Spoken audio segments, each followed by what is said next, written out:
हम जिस हवा में सांस लेते हैं, क्या वो वाकई में साफ है? इसमें ना कुछ ऐसे अनदेखे खतरे छिपे हैं जो दिखते तो नहीं, लेकिन शरीर के लगभग हर हिस्से पर असर डालते हैं। तो आज हम इसी छिपे हुए दुश्मन की कहानी को समझेंगे। तो सवाल यही है कि हमारी हर एक सांस एक रिस्क, एक जोखिम क्यों बन गई है? यही सवाल है जो आज हमारी पूरी बातचीत को गाइड करेगा। चलिए इसमें गहराई से उतरते हैं और पता लगाते हैं कि ये अनदेखा हमला आखिर होता कैसे है।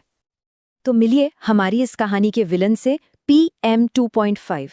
ये इतने छोटे कण होते हैं ना कि आप सोच भी नहीं सकते। अंदाजा लगाइए, हमारे सिर के एक बाल से भी कोई 30 गुना ज्यादा पतले। और यही इनकी सबसे बड़ी ताकत, या कहें हमारा सबसे बड़ा खतरा है।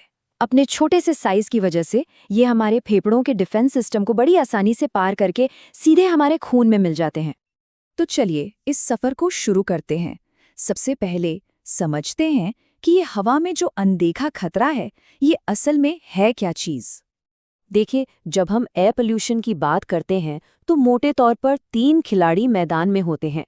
पहला तो वही PM2.5, जो धूल और धुएं के बहुत ही बारीक कण है। दूसरा है ग्राउंड लेवल ओजोन। ये एक गैस है जो तब बनती है जब दूसरे प्रदूषक सूरज की रोशनी से मिलते हैं। और तीसरा है नाइट्रोजन डाइऑक्साइड। ये भी एक गैस है जो गाड़ियों और फैक्ट्रियों से निकलती है। और जब हम सांस लेते हैं तो ये तीनों चुपके से हमारे शरीर में दाखिल हो जाते हैं। अच्छा, तो ये प्रदूषक शरीर में घुस तो गए, लेकिन सबसे पहले हमला कहाँ करते हैं? जवाब बहुत सीधा है, हमारे फेफड़े, क्योंकि वही तो इनके रास्ते में सबसे पहले आते हैं।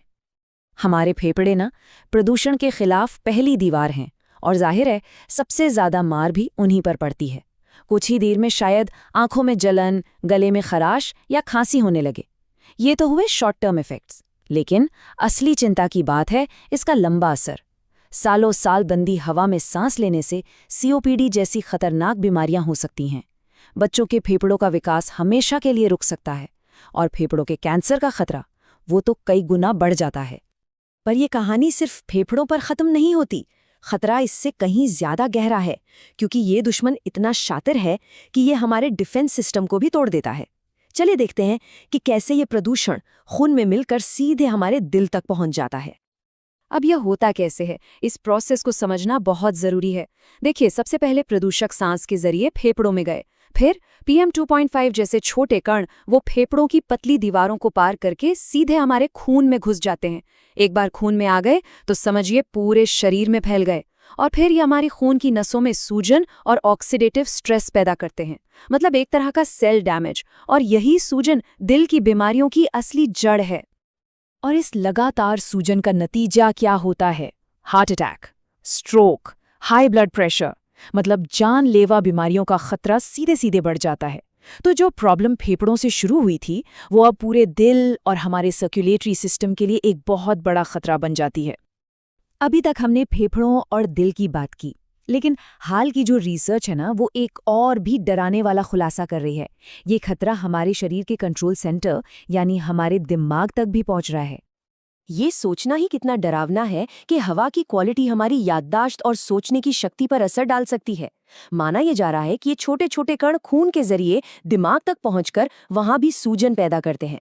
और स्टडीज बताती हैं कि इसका सीधा कनेक्शन मेमोरी लॉस और डिमेंशिया जैसी बीमारियों से है। इतना ही नहीं, डिप्रेशन और एंजाइटी जैसी मेंटल हेल्थ प्रॉब्लम्स को भी ये बढ़ावा दे सकता है। मतलब असर सिर्फ शारीरिक नहीं, मानसिक भी है। वैसे तो ये पोल्यूशन हम सबको नुकसान पहुंचाता है, कोई नहीं बचता। लेकिन कुछ लोग हैं जिन पर इसका असर बाकियों से कहीं ज्यादा होता है। तो आइए जानते हैं कि सबसे ज्यादा जोखिम में कौन है। लिस्ट में सबसे पहले हैं बच्चे। उनके फेफड़े, उनका इम्यून सिस्टम सब अभी बन ही रहा होता है। वो इन हमलावरों से लड़ने के लिए तैयार नहीं होते। और प्रदूषण उनके फेफड़ों के विकास को ऐसा नुकसान पहुंचा सकता है जिसका असर शायद उनकी पूरी जिंदगी पर पड़े। दूसरा ग्रुप है हमारे बड़े बुजुर्ग। उम्र के साथ साथ उनका इम्यून सिस्टम कमजोर हो जाता है और अक्सर उन्हें पहले से ही कोई न कोई स्वास्थ्य समस्या होती है। ऐसे में प्रदूषण का हमला उन पर कई गुना ज्यादा भारी पड़ता है। और तीसरा, गर्भवती महिलाएं जब वो प्रदूषित हवा में सांस लेती हैं तो इसका असर सिर्फ उन पर नहीं बल्कि उनके गर्भ में पल रहे बच्चे पर भी पड़ता है। इससे प्रीमैच्योर बर्थ यानी समय से पहले बच्चे का जन्म या जन्म के समय बच्चे का वजन कम होने का खतरा काफी बढ़ जाता है। अब हम इस कहानी के सबसे गंभीर हिस्से पर आते हैं। ये बात अब सिर्फ बीमारियों की नहीं रही, ये बात है जिंदगी और मौत की। ये बात है हमारी घटती सांसों की। स्टडीज ने ये बात साफ कर दी है कि एयर पोल्यूशन सीधे सीधे हमारी औसत उम्र को कम कर रहा है। और ये कोई 1-2 महीने की बात नहीं है। दुनिया के जो सबसे ज्यादा प्रदूषित इलाके हैं ना, वहाँ ये लोगों की जिंदगी को औसतन 2 से 5 साल तक कम कर सकता है। सोचिए, 5 साल! ये इस प्रॉब्लम की सबसे बड़ी और कड़वी सच्चाई है। और जैसा कि WHO जैसी बड़ी स्वास्थ्य संस्थाएं कहती हैं, ये एक लाइन इस पूरी सिचुएशन को बयां कर देती है। वायु प्रदूषण मानव जीवन के लिए एक बड़ा वैश्विक खतरा बन गया है। ये कोई छोटी मोटी लोकल प्रॉब्लम नहीं है, ये एक ग्लोबल क्राइसिस है। तो चलिए इस बातचीत को एक सवाल के साथ खत्म करते हैं। जरा सोचिए, अगर हम इस अनदेखे दुश्मन पर काबू पा लें तो हमारा आने वाला कल कितना सेहतमंद और लंबा हो सकता है। सवाल ये है कि साफ हवा हमारे भविष्य को कैसे बदल सकती है। आइए इस पर सोचें और एक बेहतर कल के लिए मिलकर काम करें।